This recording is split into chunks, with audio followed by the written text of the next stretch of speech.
Meus irmãos, boa tarde a todos, graça e paz. Que bom é estarmos na casa de Deus para assim, como eu sempre digo, louvá-lo, adorá-lo, engrandecê-lo. Dando continuidade, meus irmãos, à série temática que a igreja ela escolheu, hoje nós estaremos vendo a última mensagem sobre esta série. Tanto o Lucas como eu, Lucas pregou pela manhã e agora estou pregando pela tarde, então nós sentamos e assim estudamos a mensagem e achamos muito interessante, porque quando foi nos passado esse título, com essa pergunta, e se eu tomar a decisão errada, então muita coisa veio à nossa mente. E o texto que nós iremos trabalhar e estudar é Gênesis capítulo 16. E aí, meus irmãos, eu gostaria de iniciar esta mensagem trazendo uma citação de um livro que se chama O Deus que nos guia e guarda, direcionamento divino para as decisões da vida. Ele foi escrito por dois autores, Packer e Keller Nystrom. E o interessante é que ele diz o seguinte, que a vida humana adulta, que toda criança deve alcançar, é composta de três coisas: descobertas, definições de uma lição direta e tomada de decisão. E ele continua dizendo que cada uma delas envolve certa dose de relacionamento, comunicação, imaginação e esperança. Hoje eu irei trazer para vocês abordar a terceira, que fala sobre a tomada de decisão. E falando sobre tomada de decisão, nós precisamos saber o significado de tomar decisão, ou o que significa tomar decisão. Significa, meus irmãos, firmar os nossos compromissos, sejam eles grandes, sejam eles pequenos, alguns que envolvem mudança, outros que confirmam uma continuidade, e ainda outros que seguem nossos hábitos costumeiros, ou que rompem com eles. A nossa tomada de decisão, meus queridos, deve proceder com base no fato de que em tudo que tentarmos fazer como cristãos, devemos ser guiados pela vontade revelada de Deus. Tudo. O texto que iremos ler nos traz uma cena sobre tomada de decisão, onde esta decisão é especificamente uma decisão errada.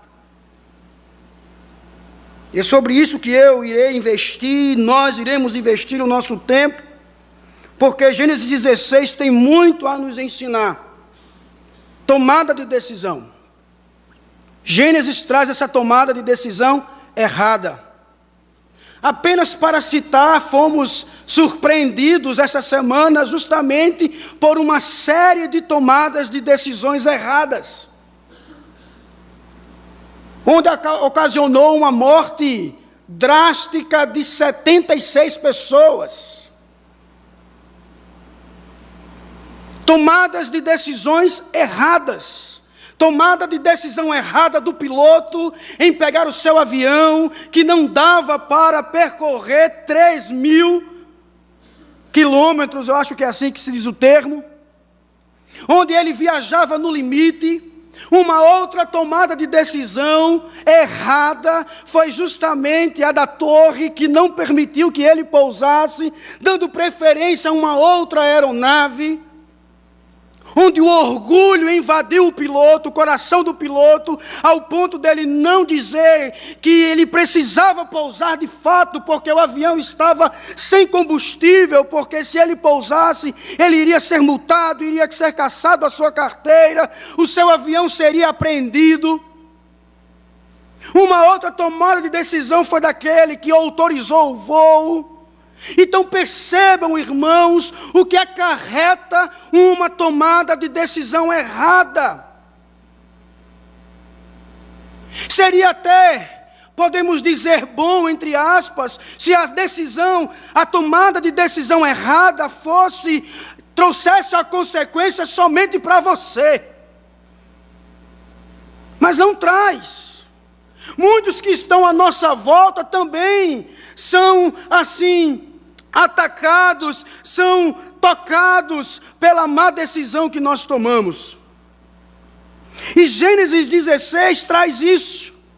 Por uma tomada de decisão errada, o povo de Israel sofre até hoje. A nação de Israel sofre até hoje.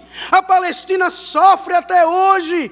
É guerra em cima de guerra por uma decisão tomada erroneamente.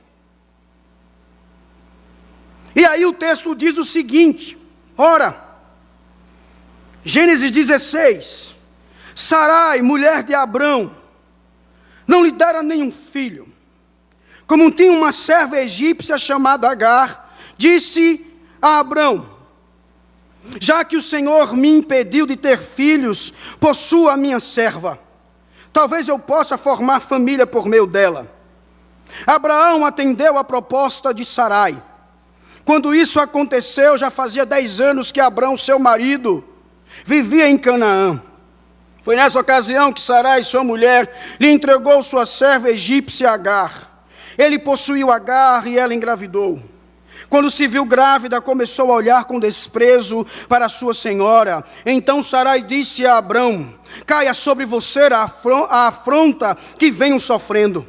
Coloquei minha serva em seus braços, e agora que ela sabe que engravidou, despreza-me. Que o Senhor seja o juiz entre mim e você. Respondeu Abrão a Sarai, sua serva está em suas mãos. Faça com ela o que achar melhor. Então Sarai tanto maltratou Agar, que esta acabou fugindo. Verso 7. O anjo do Senhor encontrou Agar perto de uma fonte no deserto, no caminho de Sur, e perguntou-lhe, Agar, serva de Sarai, de onde você vem, para onde vai? Respondeu ela, estou fugindo de Sarai, a minha senhora. Disse-lhe então o anjo do Senhor, volte à sua senhora e sujeite-se a ela. Disse mais o anjo, multiplicarei tanto os seus descendentes, que ninguém os poderá contar. Disse-lhe ainda o anjo do Senhor, você está grávida e terá um filho, e lhe dará o nome de Ismael, porque o Senhor a ouviu em seu sofrimento. Ele será como jumento selvagem, sua mão será contra todos, e a mão de todos contra ele, e ele viverá em hostilidade contra todos os seus irmãos. Este foi o nome que ela deu ao Senhor, que lhe havia falado, tu és o Deus que me vê, pois dissera, teria eu visto aquele que me vê? Por isso o poço que fica entre Cádiz e Bered foi chamado Berlairoi. Agar teve um filho de Abrão, e este lhe deu o nome de Ismael. Abrão estava com 86 anos de idade, quando Agar lhe deu Ismael. Bendito, louvado seja a tua palavra lida nesta hora. Nos ajude, Senhor, a entendê-la e assim aplicá-la nos nossos corações, nas nossas vidas, no nome do teu Filho Jesus Cristo. Amém. Meus irmãos, o livro de Gênesis, nós encontramos, ele se encontra, melhor dizendo, como o primeiro livro da Escritura. Ele faz parte de um corpo que nós chamamos de Pentateuco, outros chamam de Torá. Ele é o primeiro livro de 5, escritos por Moisés. E é interessante, meus amados, que estes escritos, eles, assim, são fundamentais para que nós venhamos compreender, podemos dizer, toda a história bíblica. Toda a história. Gênesis, de forma bastante específica, ele é dividido em 2 grandes seções. Do capítulo 1 ao capítulo 11, você vai encontrar a primeira seção, que fala do registro das primeiras histórias, da criação, da criação da família, da criação do trabalho, enfim, a criação de todas as coisas. Quando você vai para Gênesis capítulo 12 ao 50, você encontra a história dos patriarcas, aqueles homens chamados por Deus para serem líderes do povo, escolhido por Deus. E Gênesis 16, irmãos, que nós temos em mãos, que está dentro desta grande segunda sessão, aqui nós encontramos o início da promessa, onde Deus passa a abençoar a descendência de Abraão. É nesse contexto que Abraão, ele recebe um chamado da parte de Deus, lá no capítulo 12. Que Abraão, ele chega para Deus e diz: Deus, eu não tenho filhos, quem irá me suceder será um escravo, muito achegado. E Deus fala para Abraão que não seria desta forma. No capítulo 13, você vai encontrar uma promessa. E no capítulo 15, Deus faz uma aliança com Abraão, que fala a respeito da circuncisão, que você vai encontrar no capítulo 17. Mas, meus amados irmãos, dentro de Gênesis 16, especificamente, nós percebemos, ao ler esse texto, que por trás de cada decisão há uma influência predominante. Há uma influência predominante. No seu boletim, nós colocamos duas influências predominantes. A primeira delas é que por trás das más decisões há a influência do pecado humano. O texto começa nos expondo o problema que encabeça o capítulo. Logo no verso 1 é dito que, ora, Sarai, mulher de Abrão, não lhe dera nenhum filho.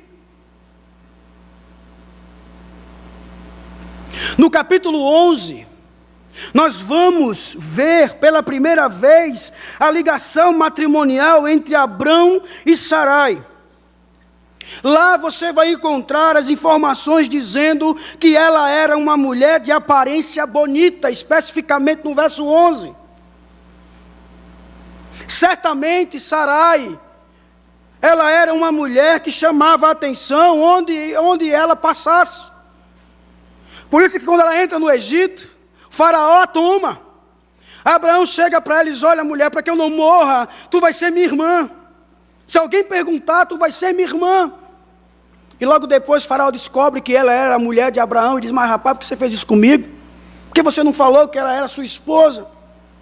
Então provavelmente ela era uma mulher muito bonita, que chamava a atenção, mas havia, irmãos, algo nela que a humilhava. E no verso 30 do capítulo 11 você vai ver que era justamente a infertilidade.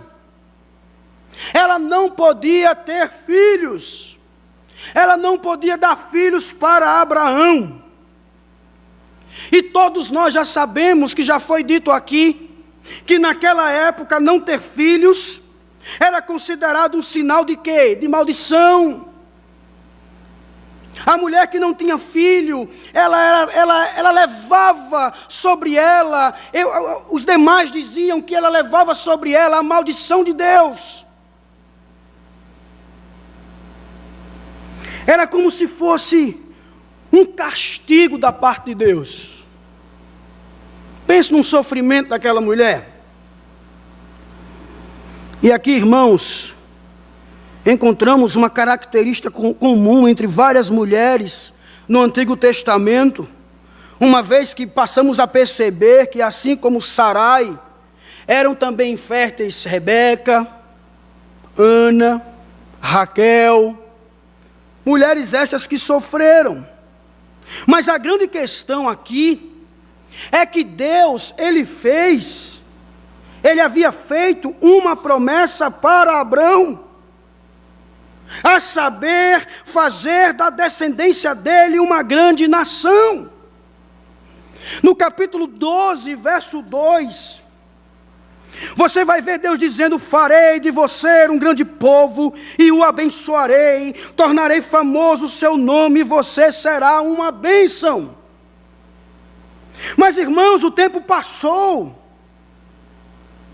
E desta forma, as mentes de Abrão e Sarai começaram a questionar: cadê essa promessa que não se cumpre? Cadê que esse menino não vem? O texto fala que eles eram avançados em idade, ela era estéril, e neste contexto, irmãos, nós passamos a observar más decisões sendo tomadas. É porque nós somos muito impacientes. Nós queremos que Deus seja igual ao McDonald's, que as coisas saiam, assim, ligeiro. A gente pede um negócio, uma coisa, e vem, né? Entra com o carro de um lado, quando dá a volta, já está com a sacolinha tudo pronto. Nós somos levados a sermos assim. E tanto Sara como tanto Abrão como Sarai, eles ficaram se questionando. E aí, meus irmãos, decisões foram tomadas, e o texto nos apresenta 3 más decisões, uma causada pela outra. Todas elas tendo uma ligação, parecia um efeito dominó. E a primeira delas é a má decisão de Sarai. A má decisão de Sarai, podemos dar um nome a essa má decisão: incredulidade. Sarai, ela foi incrédula.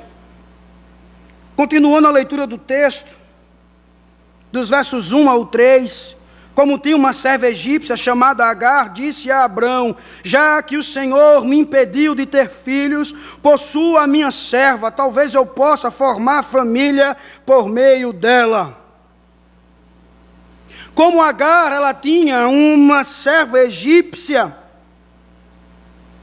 ou melhor, Sarai tinha uma serva egípcia chamada Agar, ela passa a dizer a Abraão: já que o Senhor me impediu, olha, Abraão, de ter filhos, toma minha serva, possui a minha serva. E aí, irmãos, Sarai expõe a sua incredulidade em relação ao que Deus havia prometido. E ela faz isso recorrendo justamente e provavelmente ao famoso Código de Hammurabi, que prescreve a legalidade do ato de dar a serva para coabitar com o marido, a fim de que filhos fossem gerados. Então Sarai, ela se apega ao que o Código de Hammurabi estava dizendo. Ela se desliga do que Deus havia dito para ela, tanto para o esposo como para ela, que ela teria um filho. Ela se desliga e se apega a um código terreno. Ela tira os seus olhos do céu, ela tira a sua esperança que estava em Deus e coloca em um código, e recorre ao código, e recorre a leis humanas. E diz que se a lei fala que eu posso dar a minha serva para coabitar com meu marido, então eu vou dar ela, porque assim eu posso constituir família. E o interessante de tudo isso, meus irmãos, é que Sarai, ela passa a culpar o Senhor por não ter filhos. Ela culpa Deus. Vejam que o verso 3 encerra dizendo a situação temporal em que se deu este momento. Ela diz: quando isso aconteceu, já fazia 10 anos que Abrão, seu marido, vivia em Canaã.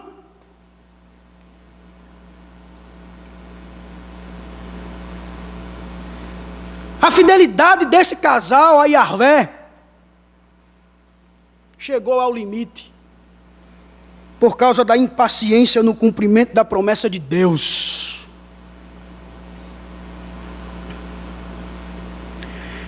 Ela, irmãos, transformou-se em infidelidade, especialmente quando Sarai entregou sua serva egípcia Agar, esta muito provavelmente adquirida na viagem que eles fizeram ao Egito, lá no capítulo 12, para deitar-se com seu esposo. Em resposta às promessas de Deus, Sarai passa a gerar planos, ira e incredulidade. O que acontece, portanto, irmãos, aqui, é uma decisão de usar métodos humanos para se cumprir uma promessa divina. Dá problema. Dá problema. Dá problema. Se você tentar buscar métodos humanos para que se cumpra uma decisão de Deus, uma promessa de Deus, vai dar problema. E deu problema. Porque essa má decisão de Sarai gerou uma outra má decisão, que foi a de Agar. E podemos dar um nome a essa decisão, essa má decisão de Agar, chamando-a de orgulho. Vejam no verso 4.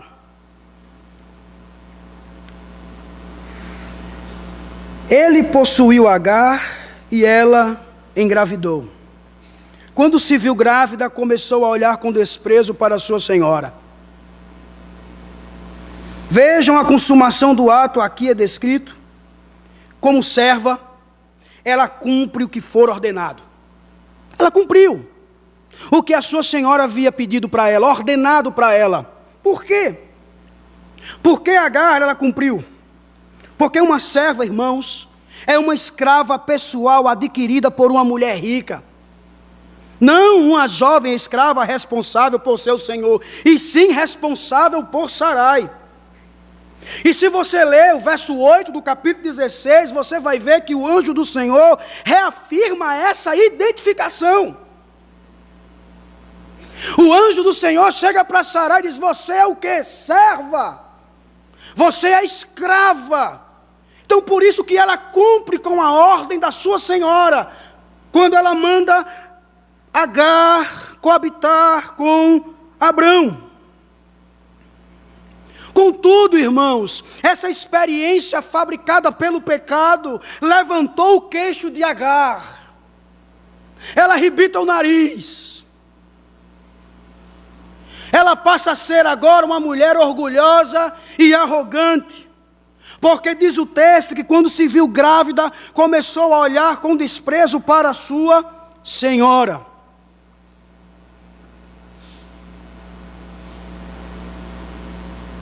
Escreve um comentarista por nome de John Walton, dizendo o seguinte sobre essa questão de Agar.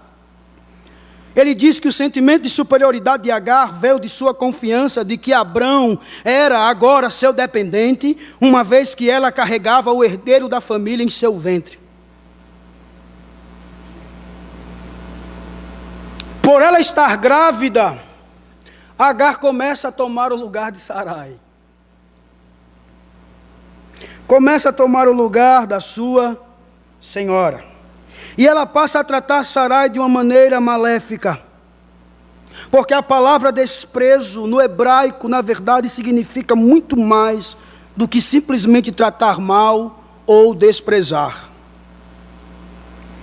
Já citamos aqui Gênesis 12, especificamente o verso 3, por algumas vezes. E o motivo disto, irmãos, é porque em sua estrutura literária faz um paralelo com Gênesis 16, porque esta palavra, desprezo, é usada também nele, só que é traduzido por amaldiçoar. A mesma palavra lá em Gênesis 12, verso 3, que está lá, amaldiçoar, no hebraico é a mesma aqui de Gênesis 16. E esta palavra, ela é uma palavra muito forte, ela é uma palavra muito intensa. Eu não sei se Agar amaldiçoou a Sarai, mas certamente o que ela fez foi muito mais do que meramente desprezar a sua senhora. Agar, ela toma uma decisão, uma má decisão por causa do orgulho. Consequência de uma decisão tomada erroneamente da sua senhora. E qual foi a resposta de Sarai? O verso 5 nos conta. Então Sarai disse a Abrão, verso 5: caia sobre você a afronta que venho sofrendo. Coloquei minha serva em seus braços, e agora que ela sabe que engravidou, despreza-me. Que o Senhor seja o juiz entre mim e você. Parece aqui, irmãos, que Sarai ela se revolta com a situação e coloca a culpa em quem? Mulher é assim, né? Toma uma decisão e coloca a culpa no marido. A culpa é sua. Deu errado, a culpa é sua. Mas ela fez isso. Ela fez isso. Ela pediu algo para Abrão, ele fez, e depois ela vai lá e reclama do que aconteceu. Abrão devia olhar para essa mulher: o que tu está querendo de fato? Tu mandou deitar com ela, deitei, então, dei um filho, agora está reclamando. Mas, meus irmãos, deixando as brincadeiras de lado, Sarai aqui, meus irmãos, ela se irrita com essa situação, não por causa dos ciúmes que ela poderia estar sentindo, né, do caso de Abrão. Ela não estava tendo ciúme de Abrão, não. Mas ela estava aqui irada por causa da negligência de Abrão diante dessa situação. Ela estava indignada, ela estava irada. Por isso que ela vai e responsabiliza Abrão por Agar estar agindo dessa forma. Porque tudo indica que Abrão ficou encantado com o fato daquela mulher, a escrava, estar esperando o filho dele. Ele ficou encantado, maravilhado, e ele se esquece de lembrar o devido lugar de Agar. E esta passou a considerar-se em um status diferente.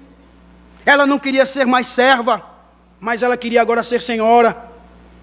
A Agar queria ser senhora. E nós temos que perceber como estas palavras são enfáticas nos versos 4 e 5. A reclamação de Sarai, irmãos, é porque Abrão não estava tomando providências em relação a isto. De vez de Abraão colocar Agar no seu devido lugar, ele estava encantado. E Sara se irrita: Abrão, eu estou passando por isso por causa de você, porque você não está cumprindo o seu papel. E aí, amados, Abrão ele toma uma decisão. E essa decisão também é uma má decisão, consequência da primeira má decisão de Sarai, que levou Agar também a ter uma má decisão, e agora ele também tem uma má decisão. E nós podemos chamar essa má decisão de Abraão de omissão. No verso 2, vemos aqui o pecado de Abrão. No verso 2 ele disse a Abrão: já que o Senhor me impediu de ter filhos, possua a minha serva, talvez eu possa formar família por meio dela. E você vai para o verso 5 e 6. Então Sarai disse a Abrão: quer sobre você a afronta que venho sofrendo, coloquei minha serva em seus braços, e agora que ela sabe que engravidou, despreza-me, que o Senhor seja o juiz entre mim e você. Respondeu Abrão a Sarai: sua serva está em suas mãos. Olha a omissão de Abrão: faça com ela o que achar melhor. Então Sarai tanto maltratou Agar que esta acabou fugindo. Sua serva está em suas mãos, faça com ela o que achar melhor. Perceba aqui, meus irmãos, que a mulher procurou o homem para que ele exercesse a sua atividade de líder. Mas Abraão passa a agir com passividade pela segunda vez. A primeira vez que ele fez isso foi no verso 2, onde lemos que Abrão atendeu a proposta de Sarai, que ele não era para atender, que era para Abrão ter repreendido a Sarai e ter dito para ela: mulher, o que você está querendo fazer é loucura. Deus prometeu que nos daria um filho e que o nosso descendente sairá de você. Você está louca. Irmãos, vocês estão aí pensando vocês estão vendo um paralelo lá com Adão e Eva?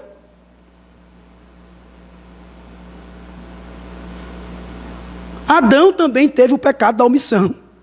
Tomou uma má decisão. Comeu do fruto. Que a mulher chegou para ele e diz: olha, toma o fruto, é bonito, é belo, é gostoso. E aí Adão vai lá e não, come também. Era para ele ter dito: não. O que foi que Deus havia dito? O que foi que Deus disse? Que não devemos comer do fruto da árvore do conhecimento do bem e do mal. O que você fez é errado. Mas ele se omitiu. E foi com ela. Da mesma forma foi Abrão. Ele comete um pecado, ele toma uma má decisão de se omitir. E aí, meus irmãos, ele passa a atender a proposta de Sarai. E o resultado de deixar Sarai agir como queria está descrito no texto. Quando ele entrega nas mãos de Sarai, diz: olha, faça o que você quiser com ela. Então Sarai tanto maltratou Agar, que esta acabou fugindo. Já que você não está querendo tomar uma decisão, meu irmão, então eu vou tomar com as minhas mãos. Já que você não quer para mim, então ele já foi lá e maltratou tanto aquela mulher que ela foge. Vejam aqui uma expressão: maltratou. No hebraico, irmãos, tem um significado muito mais forte do que simplesmente tratar mal. Significa, no contexto, oprimir, humilhar. E este mesmo verbo foi usado no capítulo 15, verso 13, onde vemos que esta seria a ação dos egípcios no futuro para com Israel. Porque se você abrir no capítulo 15, verso 13, você vai ver que diz assim: você, porém, irá em paz a seus antepassados e será sepultado em boa velhice. Na quarta geração, os seus descendentes voltarão para cá, porque a maldade dos amorreus ainda não atingiu a medida completa.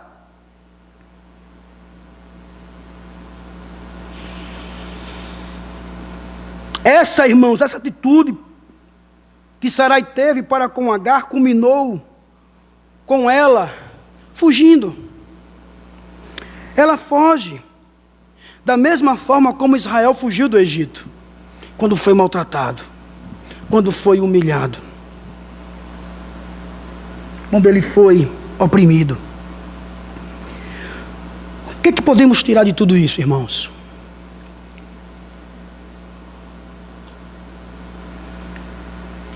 Primeiramente, precisamos de fidelidade à palavra de Deus.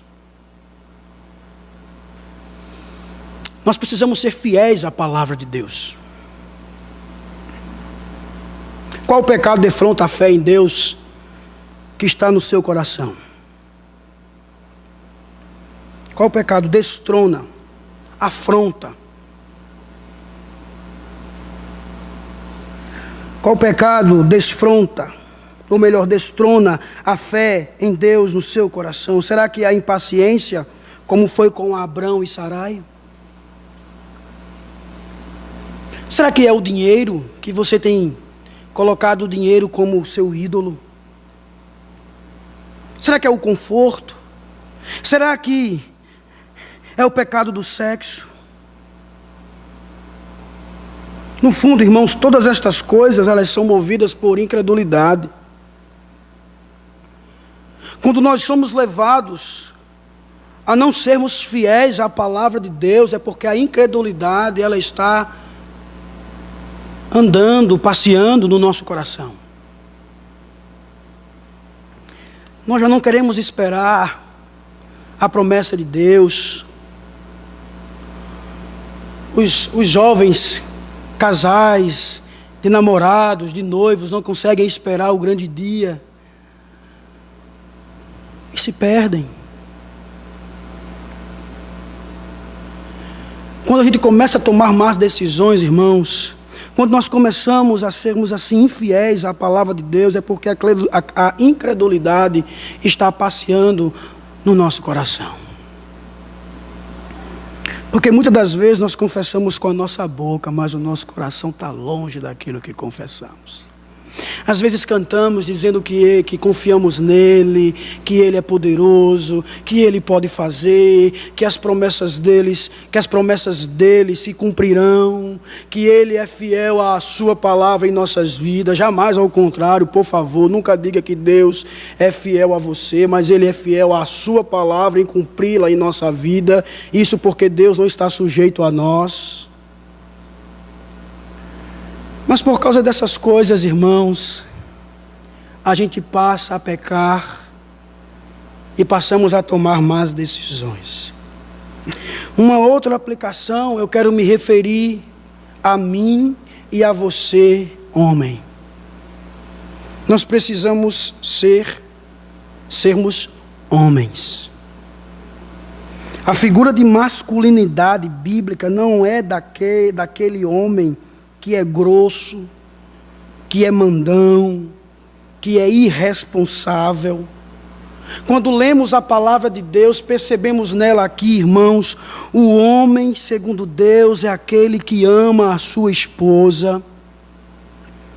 E esse amor que ele tem pela sua esposa expressa praticando de forma ativa das decisões familiares. Foi o Senhor que nos incumbiu desta responsabilidade. Quando Eva pecou, Deus procurou Adão. Interessante isso. Quando Eva ela peca, Deus procura quem? Eva. Deus procura Adão, pois ele era o quê? O líder familiar. E aí vem a pergunta, ou as perguntas: sua família está em pecado? As coisas em sua casa não estão como deveriam?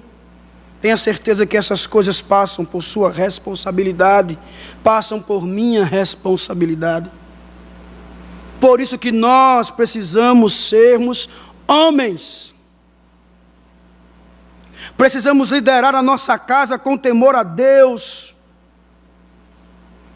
Você precisa se sacrificar por sua família, buscar a santificação da sua família. Busque também a satisfação, busque a saúde espiritual de sua esposa, busque a saúde espiritual de seus filhos. Porque desta forma, nem eu e nem você seremos negligentes com as nossas atribuições. Nós saberemos tomar decisões. É nosso papel. Deus nos instituiu para isto. Uma terceira aplicação é para você, mulher. Pensou que ia estar de fora, mas não. Para você também, mulher. Você precisa ser auxiliar. Você precisa participar das decisões familiares. Gente, as mulheres precisam também confiar nas decisões tomadas por seus maridos. Infelizmente, a mensagem da submissão está cada vez mais corrompida em nossa sociedade. E puxando sardinha para elas, eu até entendo porque elas agem nesse sentido. Muitas mulheres não são auxiliares. Muitas mulheres não cumprem com o seu papel de submissão, como diz a Escritura, porque os homens não são quem deviam ser.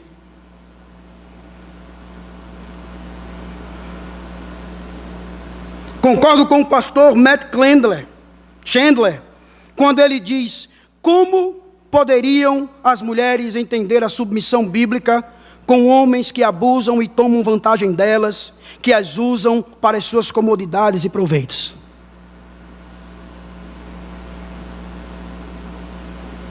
É difícil, irmãos, a mulher ser chamada à submissão em um mundo cheio de meninões. É difícil ser submissa quando se está cercada por idiotas, por homens que não cumprem o seu papel de homem, mas que abusam de suas esposas, de suas mulheres, se aproveitando de cada uma delas. Uma quarta aplicação é que eu e você precisamos saber o nosso lugar. Nós somos servos e não senhores. Nós somos servos. Isso me faz lembrar, irmãos, o apóstolo Paulo escrevendo suas cartas, tanto a carta aos Romanos e especificamente a carta aos Efésios. Porque são nessas cartas que Paulo traz o significado de ser servo. De ser servo. Para Paulo, ser servo é ser escravo. Servir é fazer o trabalho escravo. Por isso que Paulo se intitula como servo. Eu, servo de Cristo. Eu, servo de Cristo. Eu, escravo de Cristo. Ele dizia isso, irmãos, porque ele tinha prazer. Paulo tinha alegria em se apresentar como escravo do nosso Senhor Jesus Cristo. Como diz o Dr. Lloyd Jones em seu comentário, ele fala que somos agora um escravo voluntário. Antes éramos escravos do pecado porque o pecado nos oprimia. Mas agora fomos libertos por Cristo, mas nós ainda continuamos escravos. Mas não do pecado, não do mundo, não da carne, mas nós somos escravos de Cristo Jesus. E essa escravidão de se tornar servo do Senhor, se tornar servo de forma voluntária, é um escravo, como diz Lloyd Jones, um escravo que ama o seu Senhor. Eu sou escravo de Cristo porque eu o amo. Eu sou o palco. Deus é o personagem principal. É Ele quem deve estar em cima desse palco. E eu sou este palco. Eu sou servo. Ele é Senhor.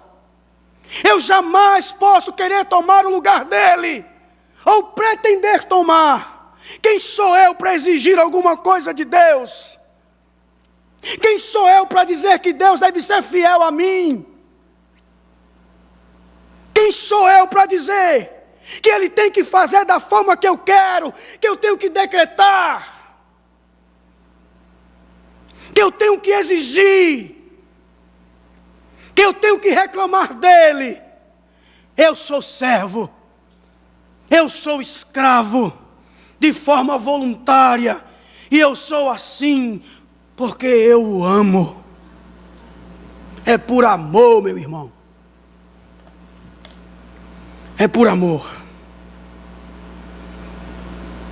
Segundo lugar, está aí no boletim, por fim.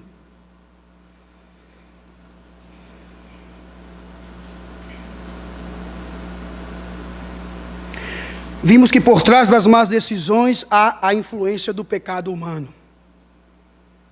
Mas Deus é muito bom, irmãos. Deus é gracioso demais. Porque por trás das boas decisões há a influência da graça de Deus.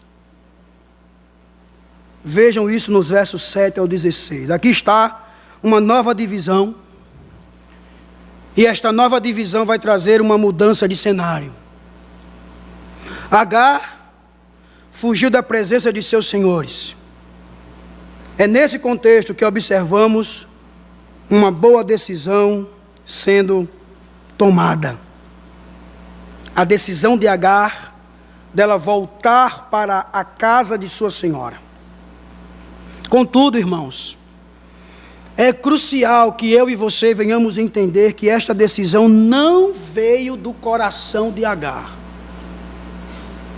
Não partiu dela. Antes, esta decisão veio do próprio Deus. Esta decisão foi influência da graça de Deus. A decisão que Agar tomou de voltar para a casa da sua senhora foi por causa da graça de Deus na vida dela. Porque foi Ele quem gerou reconhecimento na parte dela. Deus gerou no coração de Agar o reconhecimento de quem ela era.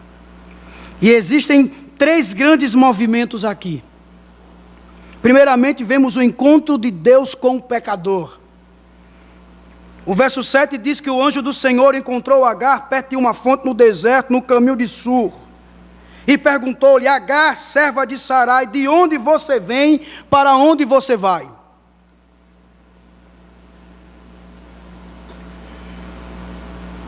O anjo do Senhor, irmãos, encontra esta mulher perto de uma fonte no deserto, no caminho de Sur. Quem é esta figura aqui descrita? Literalmente, irmãos, refere-se a um mensageiro da parte de Deus. Mas muitos estudiosos e eu concordo com eles, entendem que aqui trata-se do próprio Deus. Foi o próprio Deus falando com aquela mulher. Seria aqui uma aparição do próprio Deus, o que nós chamamos de teofania. Perceba, irmãos, que não é Agar que encontra o anjo do Senhor, mas é ele quem a encontra. É Deus, irmãos, que vai ao encontro, não somos nós. E ele vai ao encontro dessa mulher. Ela estava talvez assim, podemos dizer, num momento muito difícil de sua vida. Sabe por quê? Era uma mulher grávida. Ela estava grávida, andando pelo deserto, sozinha, abandonada, humilhada, em perigo, sem esperança. Um comentarista informa que ela viajou cerca de 120 quilômetros. Já pensou a mulher grávida viajar, andando 120 quilômetros? Num calor de Torá pela manhã, e num frio congelante pela noite, no deserto. E é nesse momento, irmãos, de desespero, que este ser vem ao seu encontro para socorrê-la. Ele vê, ele estava vendo o que Agar estava passando, da sua saída, fugida da casa de sua senhora, todo o seu trajeto, e chega no momento que ele se apresenta para Agar. Nesse momento de desespero, ele vem ao seu encontro para socorrê-la. Mas para onde Agar estava fugindo? Para onde esta mulher estava fugindo? O texto, irmãos, parece nos apontar para o fato que ela estava faltando para sua casa no Egito, porque a palavra sur significa muro ou parede, indicando que se tratava muito provavelmente da fronteira entre o Egito e algumas cidades ou nações circunvizinhas. Ela estava voltando para casa. E o que acontece nesse encontro? O anjo do Senhor pergunta: Agar, serva de Sarai, de onde você vem? Para onde vai? Vejam que o anjo do Senhor identifica aquela mulher dizendo: Agar, serva. Deus não chega para ela dizendo: Sarai, ou Agar, mulher grávida, mulher que está esperando um filho de Abrão. Mas Deus chega para ela e diz: Agar, serva de Sarai, de onde você vem, para onde vai? Vejam que o anjo, ou melhor, o mensageiro, preocupa-se em chamá-la pelo nome e definir a sua identidade. Deus é assim, irmãos, comigo e com você. Quando Deus vem ao nosso encontro, Ele revela quem nós somos. Não tem como a gente se esconder de Deus. Quando Ele vem ao nosso encontro, Ele diz: olha, você é servo, você é pecador. Ele traz a revelação, Ele escancara as cortinas do nosso coração e nos mostra a nós mesmos quem nós somos. Pessoas que não merecemos nada, pessoas que merecemos o inferno, que merecemos o castigo eterno, pessoas que não somos dignos da sua presença, mas por amor Ele vem ao nosso encontro.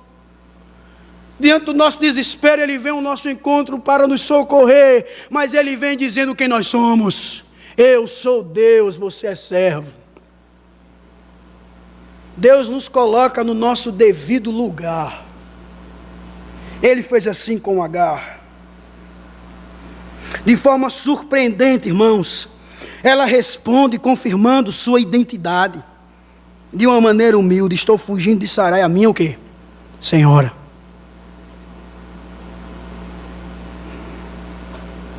O anjo do Senhor chegou, identificou aquela mulher, quem ela era. Ela não pode correr para canto nenhum. Ela confessa. Ela chega diante de Deus e confessa: estou fugindo de Sarai, minha senhora. Aquele orgulho que ela tinha no coração foi quebrado. pela revelação de Deus, em mostrar a ela quem ela era de fato. Foi quebrado. Deus foi lá e quebrou o orgulho dela, mostrando a ela quem ela era. Serva de Sarai. E ela disse: Senhor, estou fugindo de Sarai, a minha senhora. Vejam aqui, irmãos, o encontro de Deus com o pecador. Que maravilha. Momento de luta, de dificuldade, de desespero, Deus vai lá e encontra-se com aquela mulher. Mesmo diante de uma prática pecaminosa, o adultério, de meio de tudo aquilo, Deus gracioso foi lá ao encontro dela. Uma outra decisão gerada pela graça de Deus, uma boa decisão gerada pela graça de Deus, é a capacitação para a decisão certa. Que a graça de Deus nos capacita para tomarmos a decisão certa. Isso você vai encontrar dos versos 9 ao 12, porque em resposta ao que ela falou, o anjo diz 3 coisas sobre essa situação. Em primeiro lugar, ele a alerta. Ele chega para Agar e traz um alerta: volte para a sua senhora e sujeite-se a ela. O verbo sujeitar é o mesmo do verso 6. O mesmo. Sua serva está em suas mãos, faça com que ela o que achar melhor. Então Sarai tanto maltratou Agar que esta acabou fugindo. É o mesmo, de sujeitar. A ideia é que Agar deve voltar para Sarai e humilhar-se. Que ela deve retornar para servir os seus patrões. Volte e cumpra com o seu papel. Não foi assim, irmãos, que o apóstolo Paulo, já no Novo Testamento, escreveu especificamente lá no livro de Efésios, capítulo 6, verso 5, que ele diz: escravos, obedeçam a seus senhores terrenos com respeito e temor, com sinceridade de coração. Foi isso que Deus disse para Agar: volte, se humilhe, você é serva, você é escrava. Diante dessa situação, em segundo lugar, depois da palavra de alerta, o anjo a dá uma notícia graciosa. O anjo chega para ela e diz: disse mais o anjo, multiplicarei tanto os seus descendentes, que ninguém os poderá contar. E em terceiro lugar, ela dá detalhes desta notícia graciosa. Disse-lhe ainda o anjo do Senhor: você está grávida e terá um filho, e lhe dará o nome de Ismael, porque o Senhor a ouviu em seu sofrimento. Ele será como jumento selvagem, sua mão será contra todos, e a mão de todos contra ele, e ele viverá em hostilidade contra todos os seus irmãos. O significado do nome Ismael, irmãos, é o detalhe mais importante desse momento. Por quê? Porque ele significa que Deus me ouve. Deus me ouve, e por isso em seguida lemos: porque o Senhor a ouviu em seu sofrimento. O que vemos depois não é nada animador, porque é dito que a descendência de Ismael se levantará com oposição e hostilidade contra outros povos.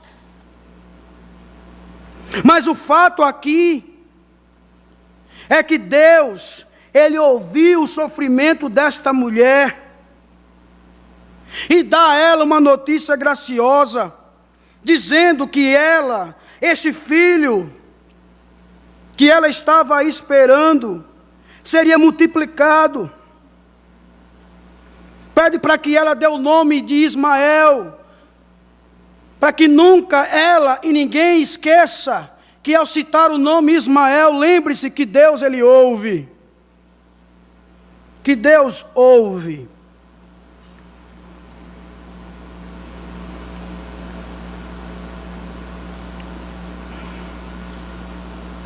Por trás, irmãos, das boas decisões, a graça de Deus, além de influenciar, dele mesmo vir ao nosso encontro, ao encontro do pecador, de capacitar o pecador a não tomar mais a decisão errada e sim a certa, Ele também nos leva à gratidão.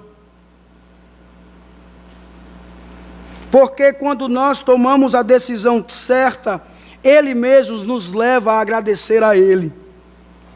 Vejam que no verso 13 ao 14 isso acontece. Depois da capacitação sobrenatural para Agar tomar a decisão correta, ilustrada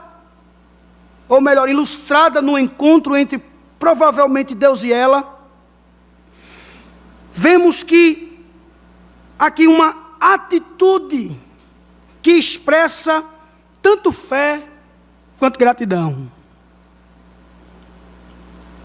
Fé porque ela volta. Porque ela agora não duvida da palavra de Deus. Ela volta. Como também ela passa a agradecer. Ela começa dando o nome ao Senhor que lhe havia falado. Perceba, irmãos, que o narrador não menciona um anjo ou um mensageiro, mas o Senhor. A expressão que identifica o próprio Deus. Por isso que ela fala duas coisas: tu és o Deus que me vê, e teria eu visto aquele que me vê? Promovendo a ideia de que esse Deus que a viu e encontrou é o mesmo que foi visto e encontrado por ela. Quando a gente chega no verso 14, o autor sagrado nos traz uma informação geográfica acerca da localização de um poço que foi chamado Beer Lahai Roi. Expressão essa que é um trocadilho, significando no hebraico, poço daquele que vive e vê.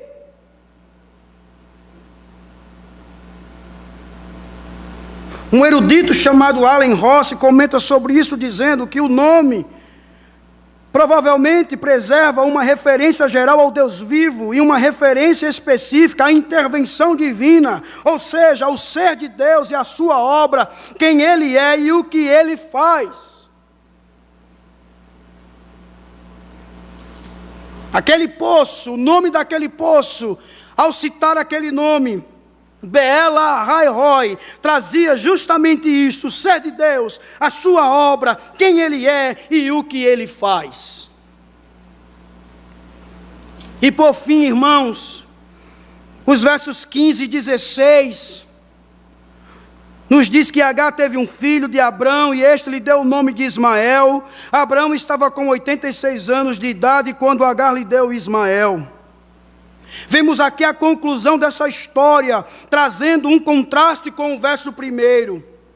Este afirma que Sarai, mulher de Abrão, não lhe dera nenhum filho, enquanto aqueles dizem, Agar teve um filho de Abrão, e este lhe deu o nome de Ismael. Abrão estava com 86 anos de idade quando Agar lhe deu Ismael. Devemos aqui notar duas coisas. Primeira delas, foi Abrão quem deu o nome de Ismael, confirmando assim a predição divina.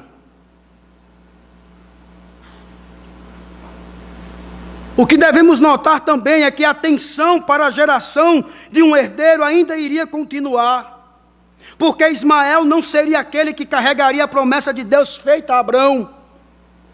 A tentativa, meus queridos irmãos, de resolver as coisas de um modo humano, custou caro para Abrão e Sarai, porque eles ficaram mais velhos ainda. Mas ainda assim, como Deus é fiel ao que Ele promete, o herdeiro haveria de ser gerado no ventre da infértil Sarai. E estas são as cenas do próximo capítulo.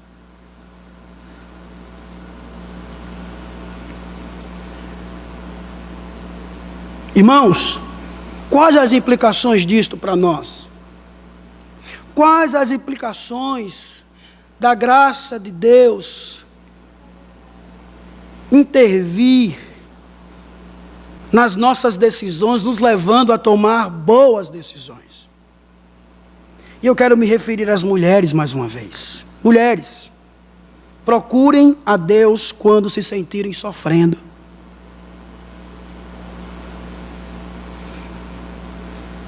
Nos momentos mais difíceis da sua vida, procure a Deus. Procure o Senhor. Porque a sua esperança não pode estar no feminismo, mas em Deus. Perante Deus, vocês mulheres são iguais aos homens. Vocês também foram formadas à imagem e semelhança do Criador. A sua dignidade não é definida porque estes movimentos contemporâneos o afirmam, mas porque em última instância é Deus quem a garante em sua palavra. Foi Ele quem ouviu o clamor da aflita Ana. Foi Ele quem usou de forma poderosa a Débora.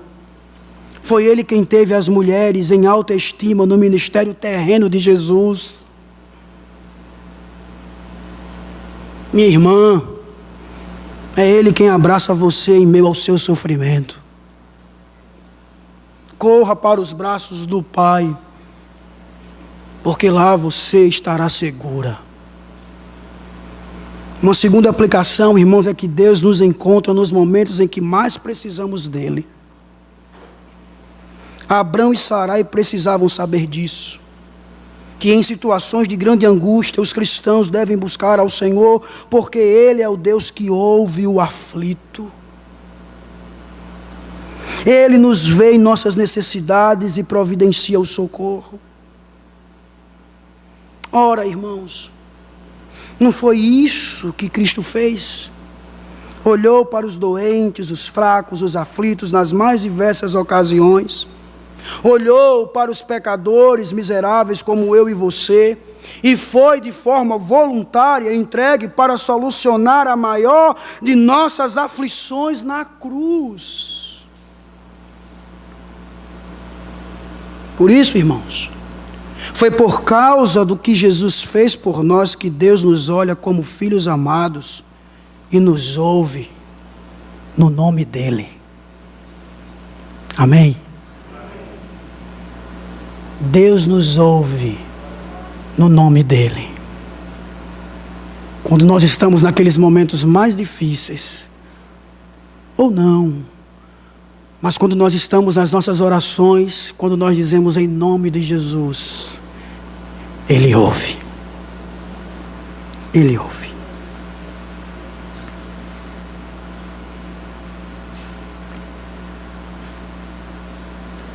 Ele veio, irmãos, ao nosso encontro. Por isso que eu e você devemos responder com fé e gratidão. Uma outra aplicação é que não devemos fugir de nossas responsabilidades, mesmo que elas tragam dificuldades. Você que é empresário, você que é faxineiro, você que é comerciante, você que é médico, você que é advogado, você que é professor, não fuja das suas responsabilidades, mesmo que elas venham trazer dificuldades, mas enfrente-as. Porque você foi chamado para servir a Deus ali, para ser luz ali. Meus amados, iniciamos esta mensagem dizendo que tomada de decisão significa firmar nossos compromissos, grandes e pequenos, alguns que envolvem mudança, outros que confirmam uma continuidade e ainda outros que seguem nossos hábitos costumeiros ou que rompem com eles. Nossa tomada de decisão deve proceder com base no fato de que em tudo que tentarmos fazer devemos ser guiados pela vontade revelada de Deus. Nós tomamos más decisões diariamente. Eu e você tomamos más decisões diariamente quando escolhemos pecar.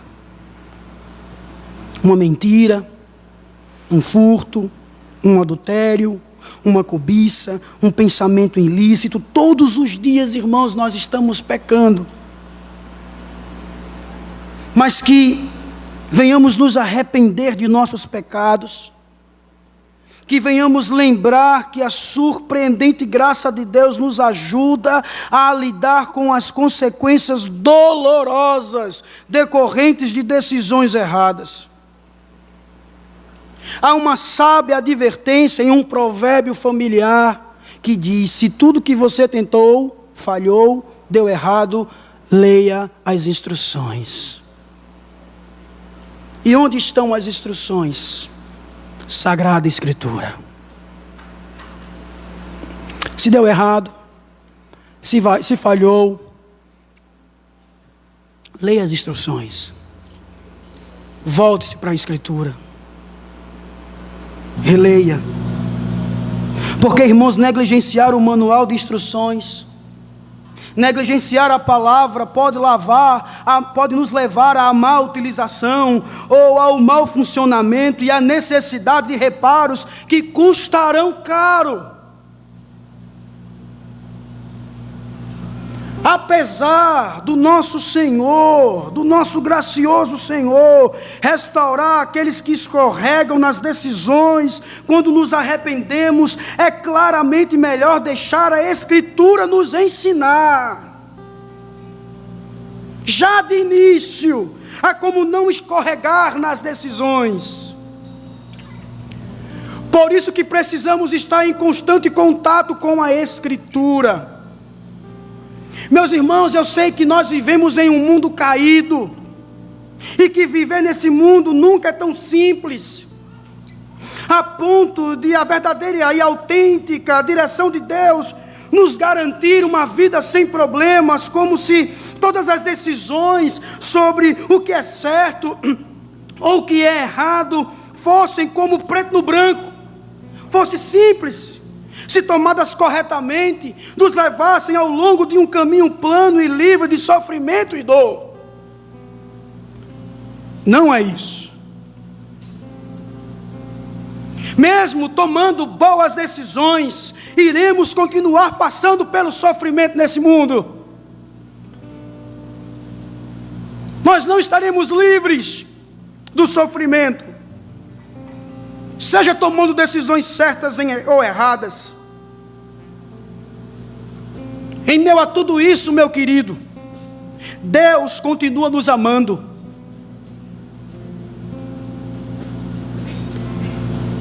Mesmo tomando decisões erradas às vezes e certas, em meio a tudo isso, Deus continua nos amando. Ele continua sendo fiel à sua palavra. Ele continua sendo o mesmo. E tudo isso, meus queridos, porque Ele e não nós tomou as duas melhores escolhas para nós. Ele nos escolheu e nos fez escolhê-lo. Foi Ele que decidiu, em toda a sua sabedoria incomparável, enviar o seu único Filho para morrer por causa de nossas más escolhas. Foi Jesus Cristo, o ser mais belo de todo o universo, teve a vida recheada de boas escolhas, cumprindo toda a vontade de Deus, com a finalidade de que pudéssemos nos apropriar disto. Ele escolheu de forma voluntária ir para a cruz do Calvário. De forma voluntária ele foi obediente ao Pai até a morte, e morte de cruz. Mas não somente isso, diz a palavra que ele ressuscitou ao terceiro dia e está assentado à destra de Deus. Mas a história não para por aí, porque o próprio Deus também tinha consciência de que eu e você, por causa da nossa natureza inclinada ao pecado, jamais o escolheríamos. Por isso, Ele nos fez nascer de novo, nos presenteou com os óculos espirituais, para que agora pudéssemos olhar para a glória da obra redentora da Trindade Santa em nosso favor. O Pai decidindo, o Filho executando e o Espírito aplicando para a glória de Deus e a alegria do nosso coração.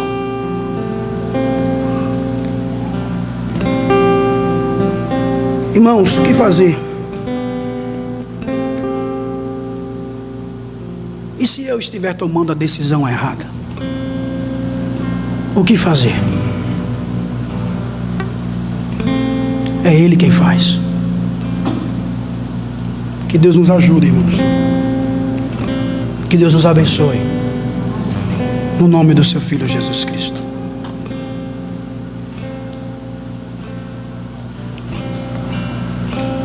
Senhor, nós somos gratos. Louvamos pela Tua palavra. Obrigado, Senhor. Obrigado porque em meio a tantas decisões que tomamos nesta vida, nessa jornada, o Senhor sempre esteve e estará presente. Misericórdia te pedimos, Pai, no nome do Teu Filho Jesus Cristo. Amém. Eu não ponho os meus olhos em mais nada.